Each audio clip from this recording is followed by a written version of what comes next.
Bueno, espera un poquito. No, espera un poquito que justo entró Juan Martín.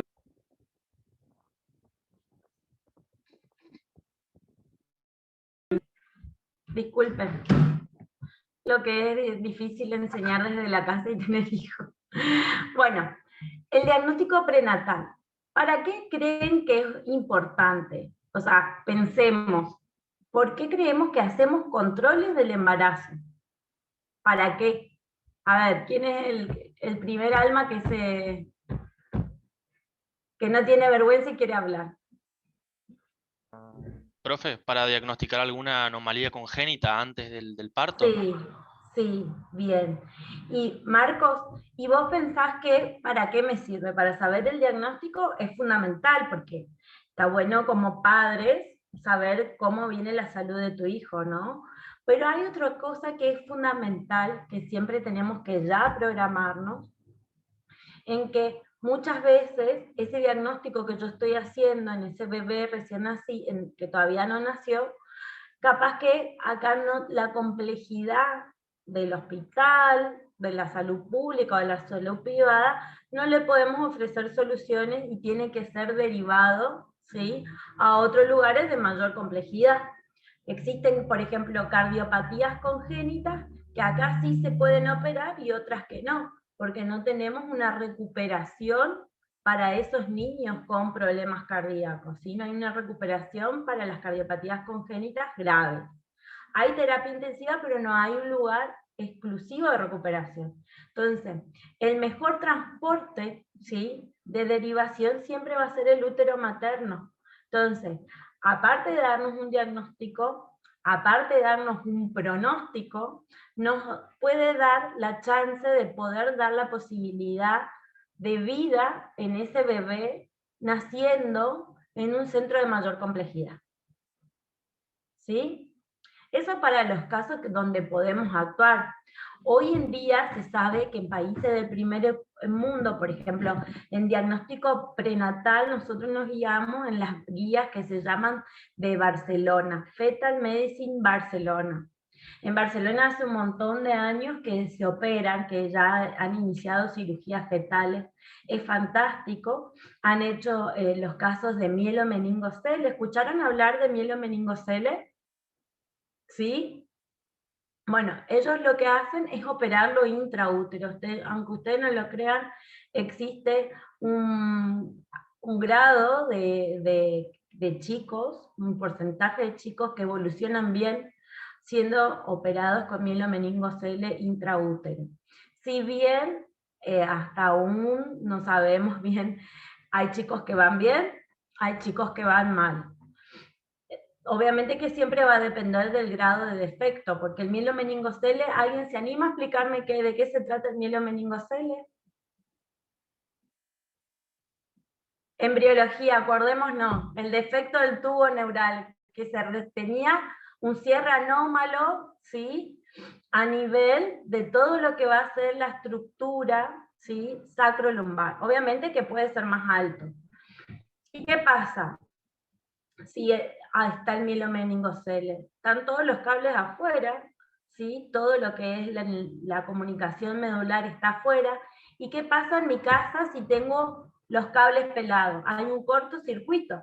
Entonces la señal del cerebro a todo lo que es la región de miembro inferior no va a haber, porque esos cables están peladitos y no cruzan toda la información del cerebro a los miembros inferiores. Entonces, no movilizan los miembros inferiores, tienen vejiga neurogénica, que no sienten la sensación de querer orinar, entonces hacen pis por rebosamiento, porque la vejiga se llena, se llena, se llena, y hacen pis por rebosamiento. Bueno, me fui de tema. Defectos de tubo neural es algo que habrán hablado en embriología, que es un defecto que hoy en día podemos disminuir el riesgo con las madres consumiendo ácido fólico 3 meses antes de quedarse embarazada y los 3 primeros meses de embarazo.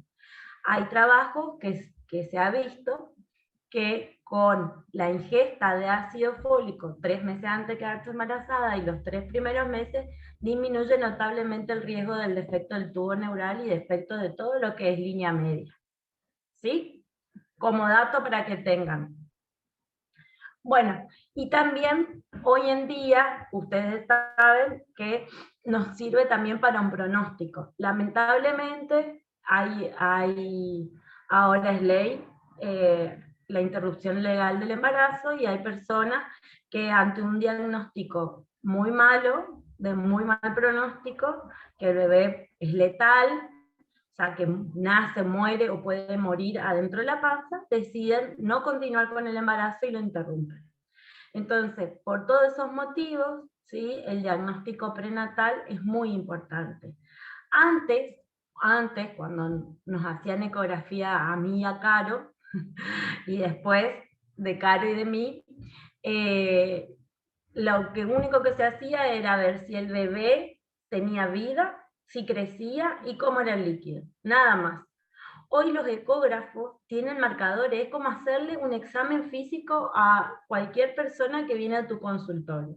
Entonces, existen ciertas ecografías que son sumamente importantes para nosotros los genetistas, que son ecografías donde o hay posibilidades de que se vean defectos o signos que nos llamen la atención. ¿Qué se imaginan? ¿Qué signos podemos ver? A ver, ustedes imagínense que son ecografistas y que tienen que ver signos en ese feto. ¿Qué les importaría ver en ese feto? ¿El crecimiento le va a importar o no?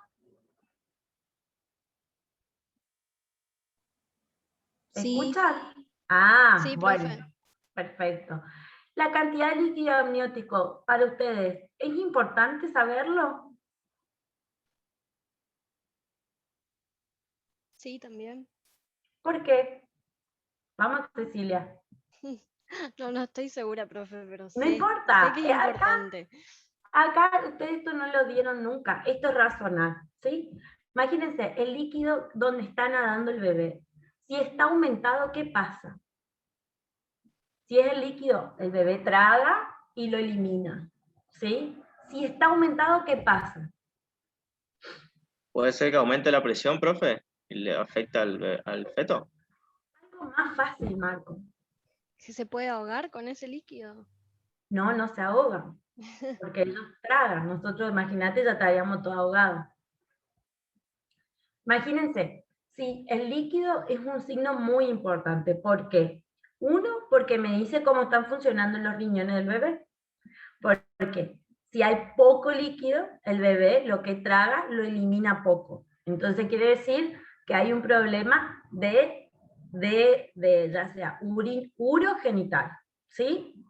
Entonces, si hay poco líquido, yo tengo que, ojo, pensar si ese bebé, sus riñones están bien, si no hay alguna válvula uretroposterior, que son las anomalías más frecuentes en los varones, ¿sí? Entonces, el líquido, si está disminuido, yo tengo que pensar de que el problema urinario puede llegar a tener ese bebé porque hay poco líquido, porque no lo está pudiendo eliminar, ¿está? Y si hay mucho líquido, quiere decir que no lo está pudiendo tragar, o tiene un retraso madurativo que no traga bien. Nos ha pasado bebés que tienen mucha hipotonía o mucho retraso madurativo, no tragan, no movilizan bien la boca. Entonces lo poco que traga va a su organismo, lo elimina, pero es tanta lo que se genera que no lo puede ir reabsorbiendo. ¿Se entendió? Entonces el líquido, entonces hablamos de crecimiento fetal, el líquido amniótico, que es muy importante, ¿sí? Eso como rasgo macroscópico. Obviamente el crecimiento, vamos a ver cómo están los huesos, si está acorde a la edad gestacional, si es muy grande para edad gestacional o es muy chiquito para esa edad gestacional. Y ahí uno tiene que empezar a ver las causas de por qué hay un retraso de crecimiento intrauterino o por qué hay una macrosomía fetal. ¿Sí? Macrosomía es grande. Retraso de crecimiento, como el nombre lo dice, es pequeño. Entonces ahí uno tiene que pensar. Obviamente que una de las causas están las causas genéticas, pero también hay causas obstétricas. La macrosomía fetal La principal causa es la diabetes gestacional y es algo re frecuente. ¿Sí? Bueno, pero después en ciertas ecografías que son muy importantes, y eso quiero que anoten. Tenemos, obviamente que la primera ecografía, cuando yo estoy sospechando que que soy mamá, que tengo una menorrea de 3 semanas, me voy a ir a hacer la ecografía, y ahí esa primera ecografía es importante, porque esa ecografía es la que me va a decir la fecha probable de parto, ¿sí? Y también es la ecografía con la que los ecografistas van a seguir controlando. Después la segunda ecografía, y acá es donde me voy a detener a hablar con ustedes un poquito más, es la ecografía de la semana 11-14. ¿Sí? La ecografía de la semana 11-14 entra dentro del screening del primer trimestre. ¿Sí? El screening del primer trimestre, como en medicina, ¿qué significa screening o pesquisa? A ver, ¿quién es el valiente que habla? ¿Nadie se anima? Es un mapeo. Como un mapeo. En realidad es lo que nosotros en screening o lo que es pesquisa en medicina, siempre es un tamizaje. Es una pesquisa, es previo al diagnóstico, es lo que me va a separar a aquella población de la que tengo que estudiar, de la que no tengo que estudiar, ¿sí? Es como un tamizaje, como que si yo tengo un colador, bueno, y van a pasar los que son normales y los que tienen alguna alteración van a quedar para hacer estudios confirmatorios, ¿sí? ¿Entendieron? Bueno, entonces, la pesquisa del primer trimestre, para que tenga una sensibilidad y una especificidad del 99%, consta de 3 cosas. ¿Cuáles son las 3 cosas? La primera, hacer un laboratorio de sangre, ¿sí? Que vamos a medir 2 hormonas, la beta-gonadotrofina coriónica humana y la PAPA, que es la hormona placentaria, ¿sí? Otra, esa es la primera, que se hace entre 8 y 9 semanas. Si se hace después de esas 9 semanas, ya pierde el valor, ¿sí? Ya no me sirve, ¿está? Después, la ecografía de la semana 11-14, y ahora se incorporó algo muy nuevo y novedoso, y a lo cual le tenemos mucha esperanza de que en futuro sea diagnóstico, es el ADN fetal en sangre materna, ¿sí? Que ese se puede hacer a partir de semana 10, antes de la ecografía, ¿sí? Y les voy a hablar un poquito del ADN fetal en sangre materna. Se puede hacer a partir de la semana 10, está contraindicado en personas que tienen embarazo múltiple y personas con obesidad, mujeres con obesidad. ¿Y ahora por qué? Van a entender por qué. Porque el ADN fetal, yo le voy a sacar sangre a la mamá. Y por estudios de cuantificación voy a detectar cuánto es los cromosomas que tienen el feto, el 21, el 18, el 13, el X y el Y, que son los sexuales, de acuerdo a un método de cuantificación. ¿Sí? Entonces, imagínense una persona con gemelares, ¿cómo voy a identificar de cuál es el ADN de un gemelo y cuál es del otro? Medio imposible. Y si una persona obesa, eso se diluye, ese ADN, por el índice de masa corporal. Está aumentado, entonces es muy imposible. Está por el momento, en las personas con obesidad, está contraindicado. Bueno, entonces, ¿qué hace este ADN? Es muy bueno para trisomía 21, para el cromosoma 21 es muy sensible, ¿sí? Este estudio me va a decir si el bebé tiene por métodos cuantificativos, se hace una secuenciación, después, si quieren, yo le puedo pasar una clase que yo hice de ADN fetal, exclusivo para ampliarlo, ¿sí? Pero para que entiendan, ¿sí? Lo que se hace un estudio de secuenciación. Secuencian el ADN del bebé junto con el de la mamá. ¿Cómo separan? Ustedes me van a decir, bueno, profe, pero está la sangre de la mamá. Bueno, en realidad no es ADN del bebé propiamente dicho, es el ADN placentario, por eso ahora no se lo considera que es diagnóstico, porque es de placenta, ¿sí? Y como ustedes bien saben, la placenta tiene células que van a dar origen al bebé y células que van a dar origen propiamente a la placenta. Entonces, todavía no es diagnóstico. Bueno, secuencias se dividen, ¿sí? Y por un método cuantitativo van a calcular cuántos cromosomas 21 hay en la mamá y cuánto es lo que excede, ¿sí? Y ellos evalúan por los picos del secuenciador cuántos cromosomas 21 tiene ese bebé, cuántos cromosomas 18, cuántos cromosomas 13, cuántos X, cuántos Y, ¿sí? Y pueden determinar el sexo y descartar si hay trisomía 18, 13 o 21, y también otro tipo de trisomías y otro tipo de lesiones más chiquitas, ¿sí?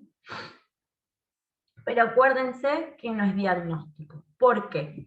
Porque si este ADN fetal me llega a dar alterado, yo lo tengo que confirmar sí o sí con un estudio invasivo, ¿sí? Bueno, ya hablamos de las hormonas, hablamos que la beta y la papa se hacen entre semana 8 y 9, hablamos del ADN fetal en sangre materna, que también forma parte de este screening del primer trimestre, que si da alterado, sí o sí tengo que confirmar con un estudio invasivo, ¿sí? Y la ecografía de semana 11-14. Ahí Carol está Profe, adelantando un poquito. esa ecografía es la que le llaman la translucencia nucal, profe. Exacto, Marcos. La ecografía en realidad se llama así, ecografía o el primer trimestre 11-14 le llamamos, solicitamos así. ¿Y qué le medimos? Marcadores muy importantes. La presencia o ausencia del hueso nasal. O sea, si está presente el hueso nasal o está ausente. Imagínense que la ecografía, el corte de perfil va a ser así. Si este hueso nasal, esta parte, ¿sí?, está muy chato, como es en los síndromes de Down, este hueso nasal, vieron que yo lo tengo alto. Hay gente que lo tiene bastante chatito, como los niños con síndrome de Down, el puente nasal. Si ellos lo tienen en su perfil, se va a ver casi chiquitito o ausente directamente, porque el corte de la eco viene así, ¿sí? Entonces van a informarlo como hueso nasal ausente o hipoplásico. Si está presente, me quedo tranquilo. Si está ausente o es hipoplásico, es un marcador positivo, ¿sí? Como también decía Marcos, la translucencia nucal. Creo que Caro está más adelante, que muestran las ecografías. Profe, ¿esto que estamos hablando de qué ecografía es? ¿La 11-14 o cuál? 11-14, ¿sí? No, creo que tenés que ir más atrás. Bueno, hay una imagen en la de ahí de ecografía que se ve bien la translucencia. Acá, ahí, Caro, esa. Profe, Que se ve... Sí. Una consulta, ¿esta ecografía se hace sin importar la edad materna o A porque todas. a todas? Ok. A todas. En realidad, todas las mujeres tenemos que hacernos esto. Obviamente, Marcos, como vos dijiste, la edad es un factor que nos juega en contra de las mujeres, porque así como se envejece la piel, se envejecen los ovarios. Y después de los 35 años, nosotros, las mujeres, tenemos mayor riesgo. El error que comete nuestro ovario es, en vez de entregar 23 cromosomas, entrega uno de más. ¿Sí? Es el error que comete con mayor frecuencia después de los 35 años. No es una exactitud, ¿sí? Es a una frecuencia elevada. ¿Tá?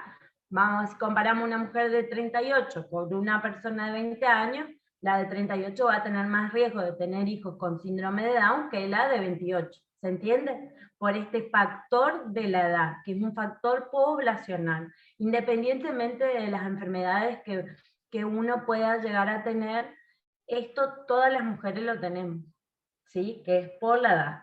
Puede pasar como no puede pasar, pero es mayor el riesgo, ¿tá? Entonces, nosotros medimos en la ecografía desde semana 11-14, medimos algo que se llama translucencia nucal, ¿sí? Que tiene un valor normal. ¿Qué es lo que indica ahí? ¿Vieron ese feto? Vieron que tiene un feto que es normal, que es el que está a la izquierda, y otro feto que está a la derecha, que tiene una translucencia nucal aumentada, que es en realidad el acúmulo de líquido atrás de la nuca, que ahí abajo ustedes lo ven ecográficamente cómo se ve. Generalmente, aproximadamente, yo les puse unos valores. Sí, una medición normal en 11 semanas es hasta 2 milímetros. Pasada las 13 semanas es hasta 2,8. ¿Sí? Nosotros decimos que en términos generales, cuando es inferior a 3 es normal la mayoría de los casos. Cuando es mayor de 3 es patológico. ¿Sí? Es un marcador. Un marcador que nos puede, porque puede estar siendo por una causa genética, o sea, que esa translucencia nucal sea parte de algún síndrome genético, como otras causas, como ser la cardiopatía congénita, puede dar, ¿sí? Una cardiopatía congénita aislada, puede dar el acúmulo de líquido en la nuca. Y si nos ponemos a pensar, uno puede llegar a pensar que sí, que es lógico, porque ¿qué pasa si tengo un corazón que no funciona bien? No está distribuyendo bien líquido en todos sus órganos y hay edema, ¿sí? Y ese edema en esa semana lo veo con la translucencia nucal, ¿sí? Entonces, hablamos del hueso nasal como marcador ecográfico importante, la translucencia nucal, ¿sí? Y otros, ¿sí? Es el ductus venoso, ¿sí? Que vamos a ver, que creo que está más adelante, Caro, o más atrás, no me acuerdo. Bueno, ahí está.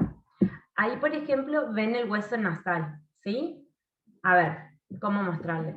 Esto, ahí, ese blanquito que se ve, eso es el hueso nasal, ¿sí? Que si está ausente, vieron ahí, yo les puse el 60 al 70% de los fetos afectados con trisomía 21, con síndrome de Down. Un 50% en las trisomía 18 y un 30% en las trisomía 13, ¿sí? ¿Estamos? La siguiente. Ahí está. Ahí está el otro marcador, es el tercero que vamos a hablar, se llama el Doppler del ductus venoso. El ductus venoso es el vaso que transporta la sangre de la placenta al corazón fetal. ¿Está?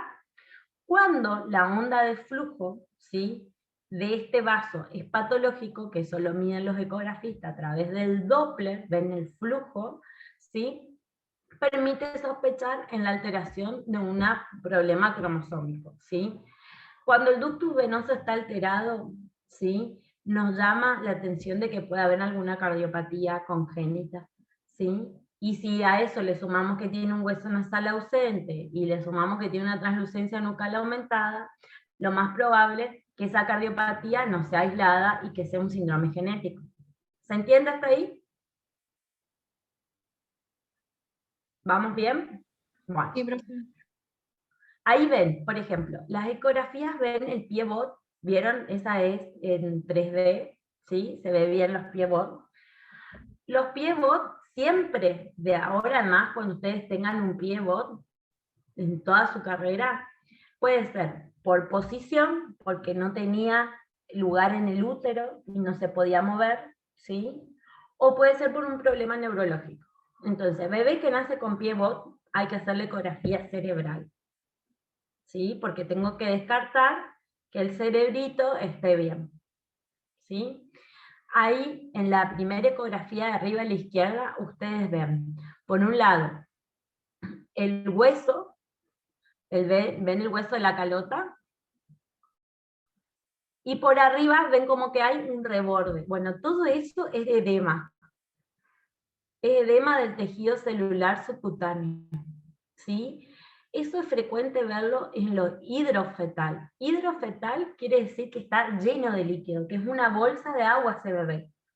Obviamente que los hidrofetales, la gran mayoría, se interrumpen con un aborto espontáneo, ¿está? Porque son No, imagínense un bebé que tiene que crecer, tiene que desarrollarse rodeado de líquido, casi como imposible, ¿no?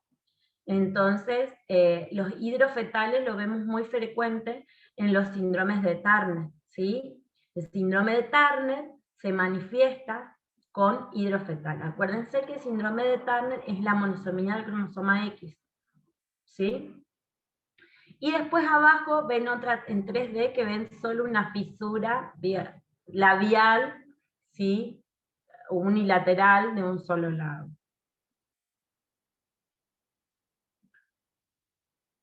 Bueno, otro de los marcadores importantes es, se habla de la hiperecogenicidad intestinal, que en realidad son los segundos marcadores. Tenemos los marcadores primarios, que es los que lo nombré, la translucencia nucal, el hueso nasal, el ductus venoso y el flujo de la arteria tricupídea.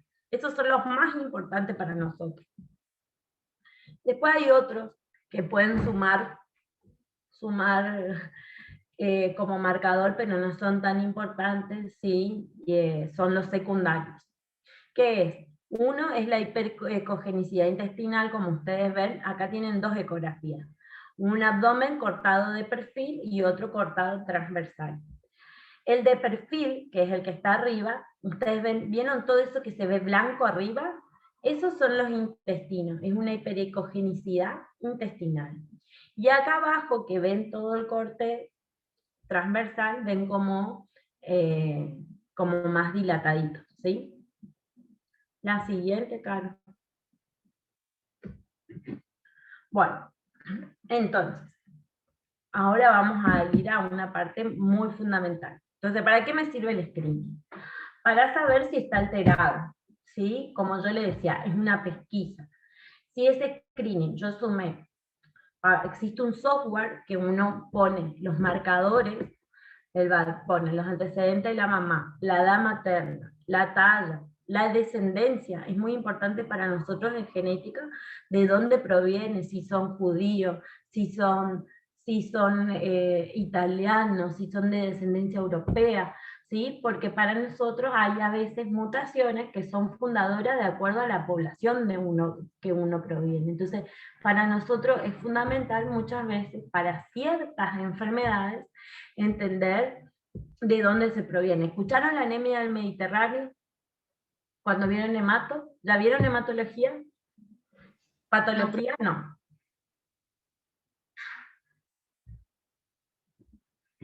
Bueno, entonces hay ciertas enfermedades, anemia falciforme, ¿sí? Tay-Sachs. Después hay otra que es re frecuente, que no me estoy acordando el nombre, que son anemias que sí, que se dan más bien en Europa, ¿sí? Entonces nosotros que tenemos grande cantidad de inmigrantes, tenemos que saber esas poblaciones. Bueno, entonces, en ese software yo voy a cargar los datos hormonales, los datos bioquímicos y el ADN. Y eso me va a dar un riesgo, ¿sí?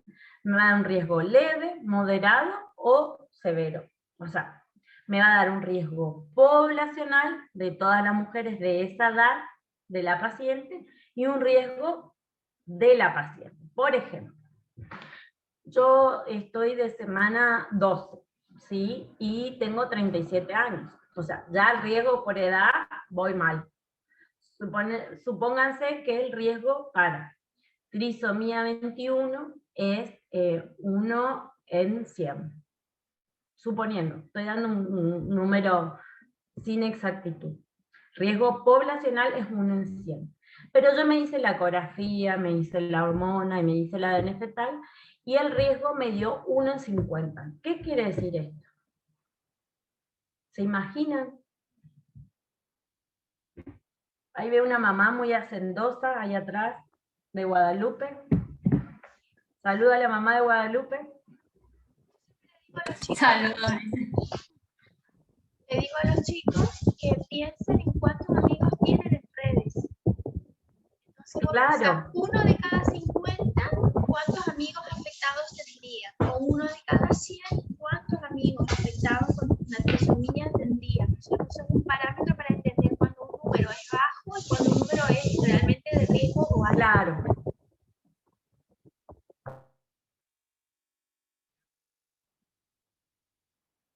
Bueno, suponiéndose, me dio el riesgo poblacional, que todas las mujeres de 37 años tienen un riesgo de tener un hijo con síndrome de Down, 1 cada 100. O sea, tengo que juntar 100 mujeres para que una tenga un hijo con síndrome de Down. Eso me dio el riesgo por edad. Ahora, yo me hice la ecografía, me hice la hormona, me hice el ADN fetal, y el riesgo me dio 1 en 50. ¿Qué quiere decir? ¿Mejoró o empeoró? Empeoró. Claro, porque tengo que juntar menos. Tengo que juntar 50, o sea, la mitad. O sea, que mi frecuencia aumenta. ¿Sí? ¿Se entiende? Entonces, yo me tendría que ir a punzar. Me tendría que ir a hacer un estudio confirmatorio para saber si mi hijo realmente tiene síndrome de Down, si esa frecuencia coincide con lo que yo veo en la ecografía, con lo que yo veo en el ADN fetal. Porque los estudios invasivos son los únicos que confirman, son 100% confirmatorios. Cuando yo hablo de confirmación, hablo de diagnóstico. ¿Se entiende? Esa sería como la diferencia entre lo que es triage o diagnóstico, ¿no es cierto? Los primeros estudios que mencionaste son de tamizaje y los que vas a mencionar ahora son de diagnóstico, son diferentes. Esto tiene una explicación de por qué surge. La realidad es que antes todas las mujeres mayores de 35 años se le punzaba y vieron que muchos estudios eran normales, entonces dijeron no podemos someter a todas las mujeres embarazadas mayores de 35 años a un estudio invasivo. Entonces, porque les daba normal, hagamos un mecanismo que nos divida la población a la que realmente hay que punzar de la que no. Para eso sirve esto. ¿Sí? ¿Se entendió? Profe, ¿y sería únicamente para síndrome de Down o puede ser para otro? No, yo les dije, generalmente para los que se hace es para lo más importante que nosotros vemos, o sea, los más frecuentes, ¿sabes, Marcos? La trisomía 21, que es el síndrome de Down, la trisomía 18, que es el síndrome de Edwards, y la trisomía 13, que es el síndrome de Pato. ¿Por qué estas dos últimas? Porque realmente estas dos últimas, como ustedes habrán visto en la clase anterior, estas son síndromes que realmente son polimalformados, no tienen buena progresión de vida, o sea, si llegan a nacer fallecen dentro del año, ¿sí? Tienen mucho retraso madurativo. Entonces, la idea, como habíamos dicho al principio, es el diagnóstico para poder saber, dar un pronóstico y en otro país del primer mundo establecer una conducta. ¿Sí? ¿Se entiende?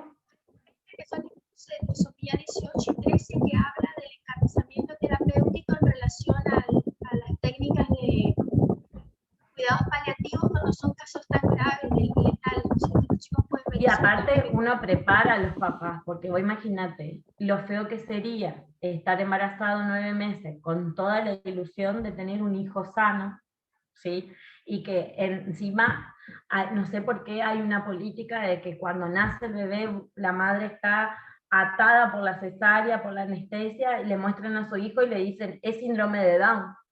Entonces, imagínate lo que es esa pobre mujer tener ese diagnóstico en esa sala atada, ¿sí?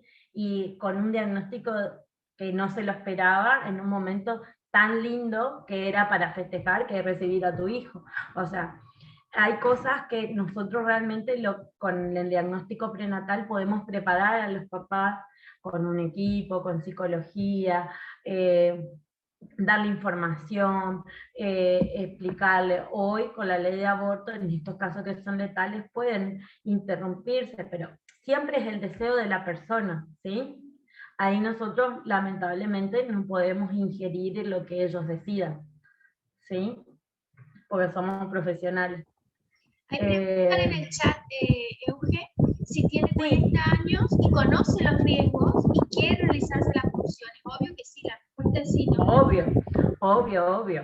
hay un montón de personas que no pudieron ser papá por X motivo, o eso que uno proyecta un montón de cosas porque me pasó, o que decís, bueno, termino mi carrera y voy a hacer mi especialidad y después hago mi otra especialidad y después recién voy a ser mamá. Se me pasaron 10 años y mis óvulos envejecieron a lo loco y voy a querer ser mamá a los 40. Uno tendría que saber los riesgos que pueden llegar a tener y bueno, y con eso decidir, ¿sí? si quiere llevar los riesgos que tiene propio de la edad o no. Aunque no presente un mal pronóstico en los estudios no invasivos. No, porque justamente los estudios previos son para no hacer la invasión, para hacer aquellas que realmente tienen criterios. Si es una mujer de 40 años y el estudio bioquímico de la hormona dio bien, no se vio ningún marcador ecográfico, ¿sí? Y ahora con el ADN fetal aumenta casi un 99%, ¿sí? Ya, si eso dio todo normal, y ya no hay riesgo que tenga, el riesgo es bajo, ¿sí? Ya no le podemos hacer un estudio invasivo. Antes, sin el ADN, no, para que quiero aclarar algo, antes sin el ADN fetal, ¿sí? Había un 20% de falsos positivos, ¿sí? Entonces, o sea, ¿qué quiere decir esto? Que con las hormonas y con la ecografía me queda un 20% que yo pensaba que era normal el estudio y no le ofrecía, y resulta que eran Down, o resulta que tenían alguna alteración cromosómica y no le ofrecí porque me dio normal. Ese 20% que eran de falsos positivos, o sea, que eran normales, y no le ofrecíamos el estudio, eran los que nosotros nacían y ahí llegaban al diagnóstico con un screening del primer trimestre normal, ¿sí? Ahora con el ADN fetal, esos falsos positivos llega a 0,8, muy poco, ¿sí? Imagínense el cambio que hay. Entonces, 0,8 de falso positivo no llega ni al 1% de mujeres que se me van a escapar. ¿Sí? El ADN fetal, si da positivo, yo le tengo que hacer un estudio invasivo. Si da normal, me quedo tranquilo. ¿Sí? ¿Se entendió? Lo que te quería preguntar, Euge, es que cuando yo trabajaba en Brasil había una indicación que era muy raro, pero que era muy frecuente, o sea, muy raro mentalmente, no cuando uno lo piensa, pero muy frecuente en la indicación del médico, que es ansiedad materna. La mamá le da todo bien, todo normal, e igualmente quiere pulsarse. Bueno, eso ya se descartó. Antes sí se ponía Ahora ansiedad no. materna. No, Bien. no. Porque lo que se trata es de, o sea, ¿por qué llegaba a pasar esa ansiedad materna? Porque no iban a una consulta preasesoramiento previo con un médico genetista. ¿Sí? Entonces iba con el obstetra que le decía, bueno, vos por todos por ejemplo, uno puede venir con información de la población en general, de haber hablado en una cena con amiga, y ay, vos tenés 40 años, tu hijo seguro que sale Down, y generan toda la ansiedad, y no fue con un profesional que le pude explicar los riesgos que tienen, como las ecografías y todo eso, y entonces se querían hacer. Hoy lo que se aconseja es tener un asesoramiento previo, ¿sí? Aquellas mujeres que son de edad materna avanzada, ¿sí? Se les asesora, se les explica qué controles son importantes, que vengan con esos controles. Si esos controles llegan a ser normal, el bebé, por suerte, no va a tener ninguna alteración, ¿sí? Y ahí bajamos muchísimo la ansiedad. Y otra cosa que nosotros, a mí, por ejemplo, particularmente, y esto es nada para que tengan que tomarlo, es algo personal y profesional de mi experiencia, a mí me encanta trabajar con un psicólogo al lado. ¿Por qué? Porque yo, por ejemplo, voy hablando de todas estas cosas y a veces uno puede ser un poco técnico a la hora de hablar, y el psicólogo como que los va desbloqueando a los pacientes y le va diciendo, ¿y qué se trata? Y informe con un psicólogo al lado. Eso como chisme, no es que le voy a tomar eso. Hicimos el screening, hicimos el ADN fetal, hicimos el todo, dio alterado, 1,50. Y Eugenio, te vas a tener que hacer una punción. Ahora, hay 2 estudios invasivos que son muy importantes, que entiendan y que sepan identificar.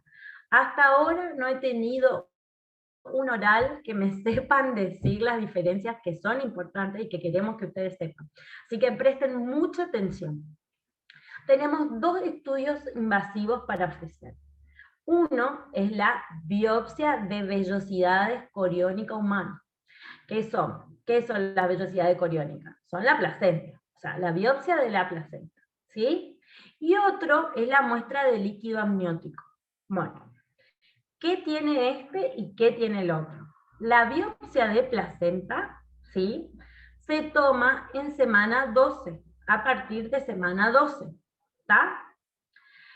El líquido amniótico recién puedo tomar a partir de la semana 16. ¿Y por qué a partir de la semana 16? Porque en ese momento los riñones están madurando, ¿sí? Y es donde voy a encontrar ecográficamente más líquido amniótico. ¿Por qué? El bebé va a excretar, ¿sí? Va a fabricar. Ya no es líquido amniótico formado solo por la placenta. ¿Está bien, Caro? Que ella es la embrióloga. Bueno. Sí, porque con Caro uno no puede hablar pavada, porque si hay alguien que sabe embriología es Carola. ¡Qué mala nos está los chicos! Bueno, entonces, la primera gran diferencia es la semana de tomar la muestra. Entonces, uno a partir de las 12 semanas, ¿sí?, hasta las 25 puedo tomar placenta, ¿sí? Y líquido amniótico a partir de las 16, por la maduración y funcionamiento renal del feto. ¿Estamos? Bueno, otra gran diferencia es la duración del resultado. La placenta, voy a tener un resultado de cariotipo a las 7 a 10 días. O sea, rapidísimo. En una semana, esa señora Eugenia tiene el resultado. ¿Sí? Ahora, el líquido amniótico va a tardar 4 semanas. Imagínense tener 4 semanas la incertidumbre de saber qué es lo que tiene tu bebé. Un caos. 4 semanas se convierte en un año para uno, ¿sí? Bueno, esa es otra gran diferencia que es importante que entiendan, ¿sí? ¿Y eso por qué? Porque el líquido amniótico tiene un proceso de cultivo mucho más complejo que lo que es la placenta. Entonces, ese crecimiento celular y todos esos requerimientos que hacen en el laboratorio tarda un poquito más y enlentece el proceso para evaluar, de lectura, ¿sí? Entonces, por eso tarda. En cambio, la placenta pueden hacer un cultivo rápido de la célula y en 7 a 10 días tener el resultado. Bueno, entonces hablamos la diferencia en cuándo tomar la muestra, las semanas, hablamos cuánto dura el resultado, y ahora vamos a hablar de qué células provienen, ¿sí? Y acá es donde tienen que prestar mayor atención. Si yo tomo placenta, voy a tomar células que pueden ser derivadas del citotrofoblasto o del sinciciotrofoblasto. Yo no tengo cómo marcar cuál es cuál. Tomo por ecografía y mando a estudiar, ¿sí? Entonces yo puedo encontrar un informe, ¿sí?, que me dé dudas y que tenga que ir a un líquido amniótico, ¿sí? En cambio, el líquido amniótico son células del bebé, son células fetales, es el ADN fetal, no me puede generar, es el último que me va a decir qué es lo que tiene. Y esto vuelvo a explicar por qué. Ustedes en la clase pasada seguro escucharon hablar, es muy reciente, seguro que le van a surgir dudas, de un término que se llama mosaico. ¿Sí? El mosaico son diferentes, en genética es diferente información genética. ¿Sí? La placenta me puede dar, ¿sí?, información genética cromosómica alterada. O sea, me va a decir que vio en 10 células de placenta, vio trisomías 21, pero que en 5 vio normales. Entonces, ¿cuál sería nuestra pregunta? ¿Cuál sería? Saber, ¿el bebé tiene mosaico?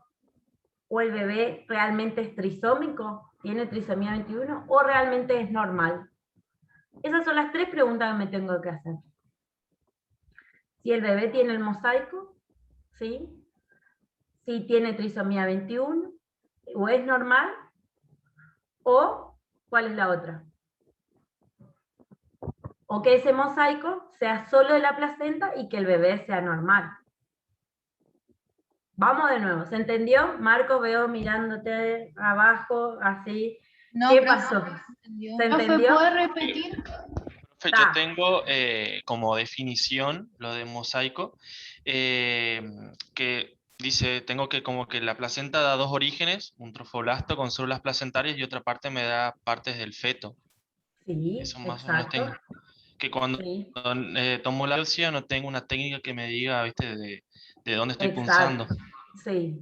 Si estoy tomando parte de la placenta propiamente dicha, o estoy tomando células que dieron origen al bebé. ¿Sí? La placenta por sí es un tejido que tiene mucho mosaico. ¿Sí? El mosaico quiere decir que la placenta tiene informaciones de células que van a decir que son trisómicas, por ejemplo, y otras células que van a decir que son normales. Entonces yo con ese resultado no me puedo quedar, porque o ese mosaico está solo en la placenta, o también está en el bebé, o no está en el bebé. ¿Se entiende? ¿Van entendiendo un poquito? Cosa que por ahí puede aparecer en los textos son las contaminaciones de células maternas. Entonces yo, Sí, pero no es lo más lo importante es entender que el lugarcito donde la aguja colecta las células puede tomar tejido extraembrionario o tejido embrionario, ¿cierto? Claro. Entonces ahí es donde aparece la confusión del mosaico y que no hay manera de saber qué se tomó cuando se pinchó. Entonces, vos vas a explicar ahora que se hace otra segunda técnica. Claro, en esos casos que la placenta me dice que hay un mosaico, yo no puedo decirle a la mamá, a la paciente Eugenia, decirle, mira, tu bebé es un mosaico. No, porque esas células yo no sé si son del feto. ¿Sí? Entonces le tengo que decir, mira Eugenia, lo que tenemos que hacer es un estudio, un segundo estudio invasivo, que es el líquido amniótico, porque ahí están las células propias del bebé y lo que nos va a determinar si realmente su bebé tiene un mosaico o es normal o tiene una trisomía.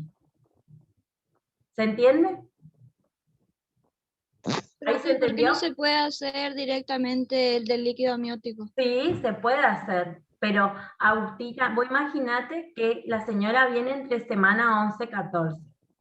Vino la semana 14 y vos le tenés que decir, señora, dentro de 2 semanas, esperá para que yo te punce y esperá 4 semanas más para que yo te dé un resultado. ¿Vos qué vas a elegir? Claro, la primera, porque es más rápido. Porque es más rápido. Entonces, nosotros podemos esperar y hacer el líquido amniótico. Obviamente que sería lo de elección.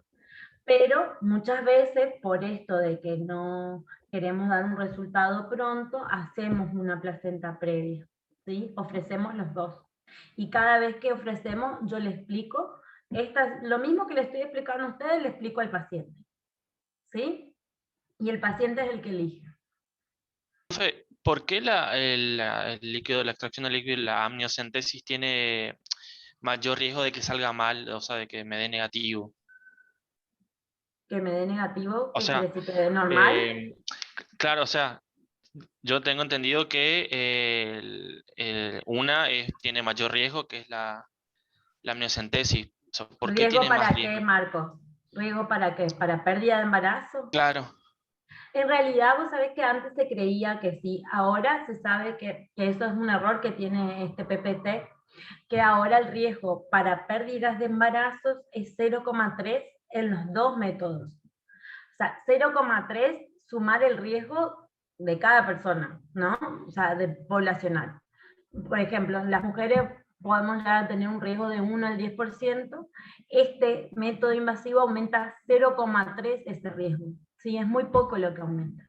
O sea, el bebé no se va a perder por una punción.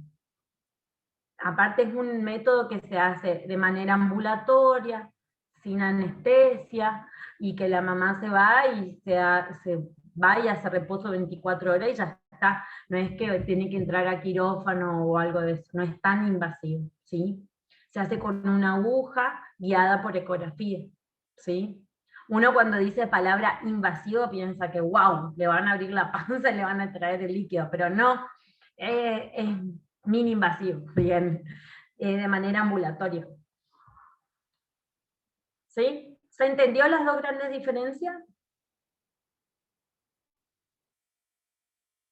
¿Está? Entonces, ante un mosaico de placenta, de vellosidades, acuérdense que siempre hay que confirmar con líquido amniótico. No se queden solo con ese resultado cariotipo. ¿Está? Porque tengo que confirmar si ese mosaico es de la placenta sola o la comparte con el bebé. ¿Sí? Yo tuve un caso, a mí siempre me gusta contar los casos porque ahí como que uno va prestando más atención.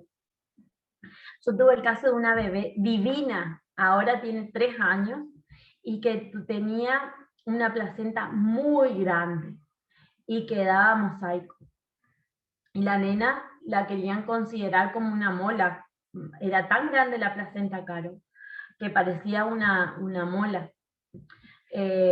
Y bueno, con un feto normal, que crecía normal, le tomamos placenta, era un mosaico altísimo, y después le tomamos líquido amniótico y era normal. Y esa nena cuando nació es divina, unos ojos turquesa, divina, divina, divina, crecimiento y maduración normal, con una placenta totalmente genéticamente mal formada, y enorme la placenta, muy grande. ¿Sí? Así que son casos que pasan, que nos pasan a nosotros, y es frecuente, y hay que saber entenderlo. Al que va a ser genetista, bienvenida a esta información. Al que va a ser obstetra, también bienvenido, porque los obstetras no manejan muchas veces estos temas, y está buenísimo. Ahora, en ginecobstetricia, hay 2 residentes que son de la facultad, y no saben la diferencia que hay, y que me enorgullece, ¿sí? de las residentes de primer año de su facultad, cómo manejan los temas de genética, y hace la diferencia, cómo hace la diferencia de una facultad u otra. Y las 2 son excelentes. Fueron muy buenas alumnas, pero con esta información y esta materia a ustedes les va a ayudar mucho desde la parte que hagan. Y ellas, que están haciendo ginecobstetricia, se acuerdan mucho de la clase. Es más, la otra vez tuvieron que dar una clase, un ateneo, y tomaron muchas cosas de las clases que hemos dado nosotros en la facultad.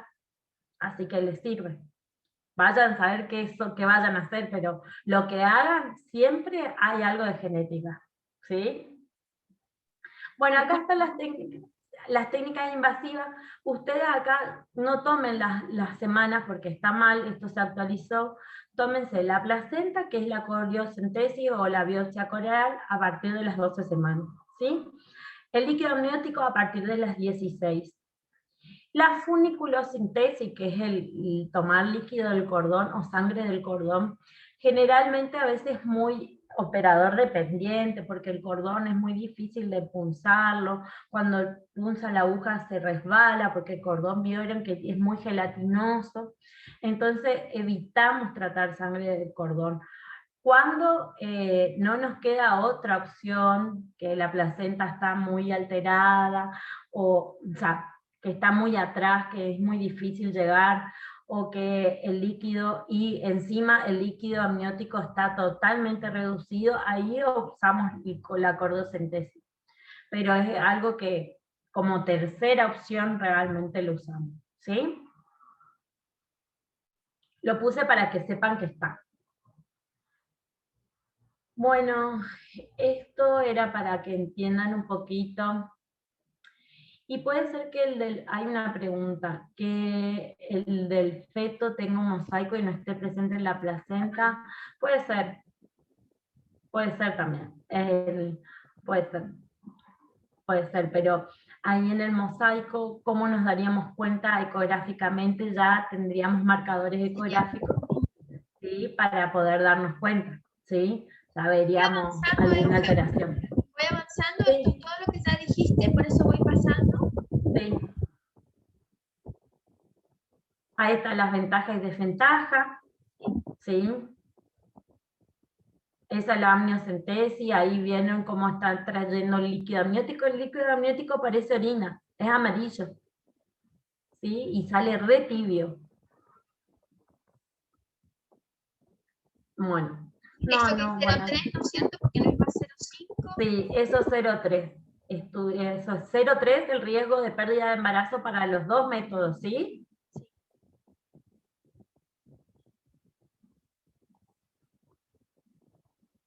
¿Querés hablar de otros estudios? ¿O Bueno, querés? sí.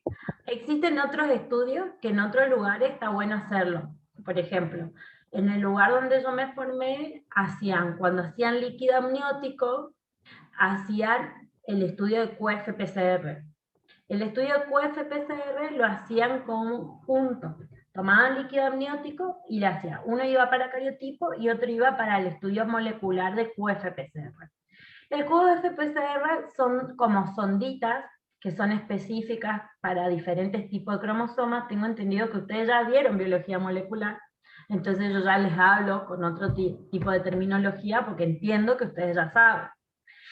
Entonces, este estudio QF-PCR lo que hace es ver cuántas, vieron que hace como una curva, ¿sí? Y esa curva es la que se mide, ¿no? Entonces, van a medir los cromosomas 18, de acuerdo al kit comercial. Para prenatal es el sexual, el X y el Y, 18, 13 y 21, ¿sí? Ah, y bueno, sí.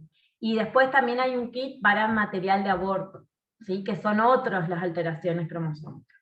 Pero estamos en prenatal.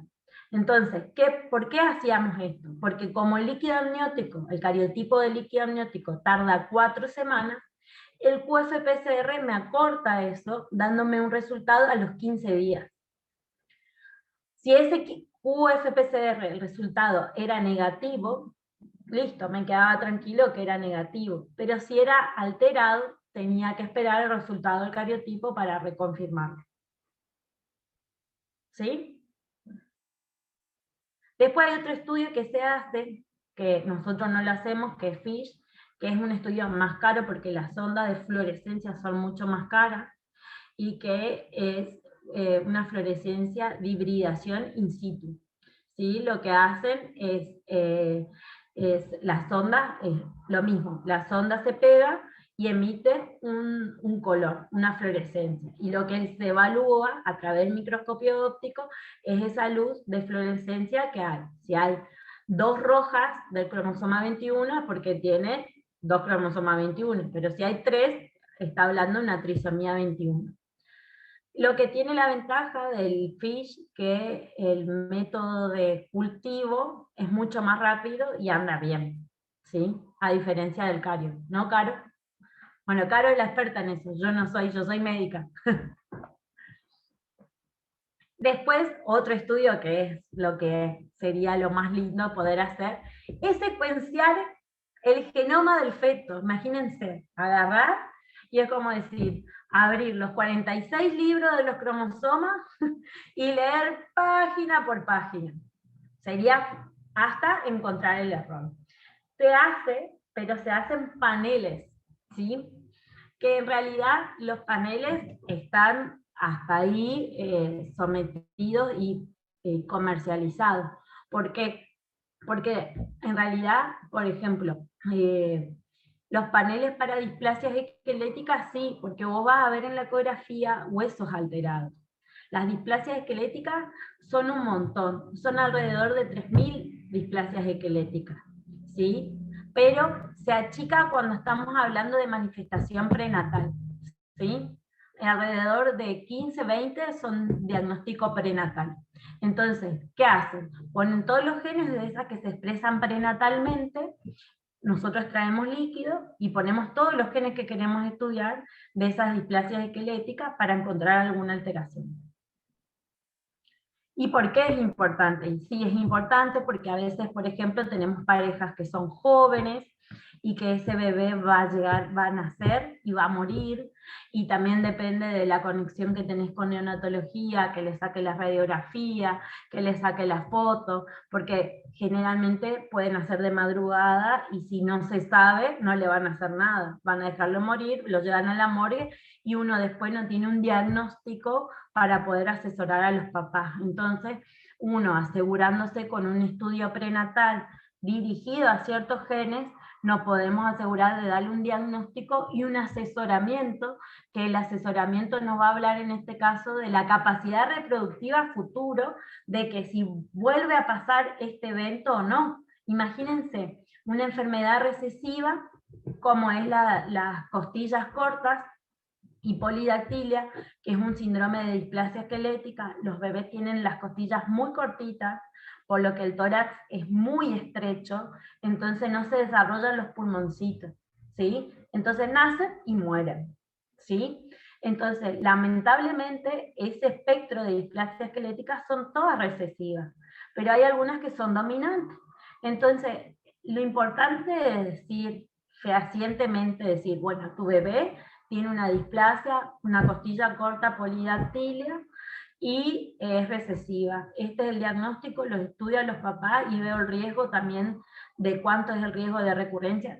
Sé que el 25% de riesgo de recurrencia, pero a veces puedo encontrar que uno de los padres sea heterocigosis compuesta. Pero bueno, ese es otro tema, es más complejo, ¿tá? Pero eso es lo importante. Obviamente nosotros estamos en tercer mundo y aún teniendo obra social cuesta muchísimo hacer estos estudios, justificar que la obra social entienda que el diagnóstico es importante. Bueno, no se imaginan las respuestas que he tenido de los auditores de decirme, dígale que no tenga más hijos, cosas así. En fin. Es importante que entiendan que hay estos estudios, que yo no creo que en un futuro muy lejano, no muy lejano, ya vamos a poder hacerlo más, de manera más rutinaria, y ustedes lo van a hacer. Tengo fe que eso va a pasar. Bueno,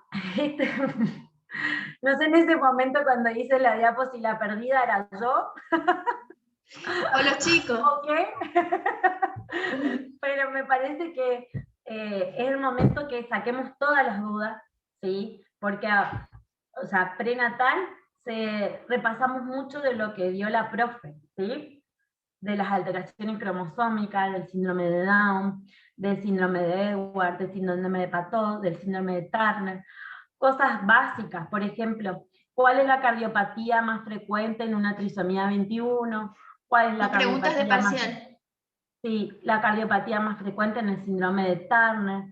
No es necesario que ni Caro ni yo queremos que ustedes vean, ponerles foto y que ustedes hagan el diagnóstico, pero sí nos quisiéramos subir un poco más el nivel de decir, ustedes tienen una cardiopatía, por ejemplo, del síndrome de Down, el canal AB, que es el canal auriculoventricular completo, es la cardiopatía más frecuente en el síndrome de Down. Si ustedes le dicen el ecógrafo, tiene un canal AB completo y un hueso nasal ausente, tienen que acordarse de esta materia de genética y decir, tiene que ir a genética, porque este bebé puede ser un Down. ¿Sí? Eso es lo que nosotros queremos con ustedes, lograr con ustedes. Sobra capacidad en ustedes, sabemos que van a ir muy bien. Las dudas que tengan es el momento, o se hace ahora o calle para siempre, ¿eh? Es así. Bien. ¿Alguien quiere preguntar algo? ¿Entendieron? Yo en el PPT que está subido al aula virtual, hay un poquito de enfermedades poco frecuentes, ¿sabes? Un par de slides de qué es una Sí, enfermedad bueno. poco frecuente. Para que los Genial, chicos tengan. Caro. Así que es la Genial, única Caro. diferencia con este PPT que mostramos recién, que es el anterior. Perfecto. De cualquier manera, los chicos están sabiendo que cualquier consulta que tengan pueden escribirnos. Y si no, nos vemos el lunes que viene. Todavía hay clase el lunes que viene, no es Pascua. Así No. que vamos a ver defectos de diferenciación sexual. Ah, sí. Ahí se me vienen merendados con mucho azúcar en el cerebrito, porque defecto de diferenciación sexual es difícil de explicarlo, cuesta mucho, ¿sí? Pero hay una manera que nosotros queremos que lean un artículo que le mandamos, Caro, Sí. que vengan leído con ese artículo. Es importante que vengan leído con ese artículo, así ustedes cuando vienen a la clase es más fácil poder comprenderlo, ¿sí? También tienen el PPT siempre antes, pueden imprimirlo y traer para hacer notas sobre los propios slides. Sí, sí, sí. Y otra cosa, para defecto de diferenciación sexual tienen que entender bien qué es el cariotipo. ¿Qué define el cariotipo? ¿Sí? ¿Cómo está conformado el cariotipo humano? 46XY si es varón, 46XX si es mujer. ¿Sí? Eso lo tienen que entender. Porque Caro le va a dar una primera introducción, que es la parte de embriológica, que esa es sumamente importante. Si ustedes entienden eso, van a entender defecto de diferenciación sexual. Pero es lo básico, ¿sí? De prenatal, ¿qué es lo que tienen que, en la conclusión de hoy, saber? ¿Qué es la pesquisa? ¿Cuándo se hace la pesquisa? ¿Qué son las pesquisas del primer trimestre? ¿Sí? ¿Qué estudia el ADN fetal? Que no es diagnóstico, que es un examen de pesquisa. ¿Cuáles son los métodos invasivos y la diferencia de los métodos invasivos? ¿Sí?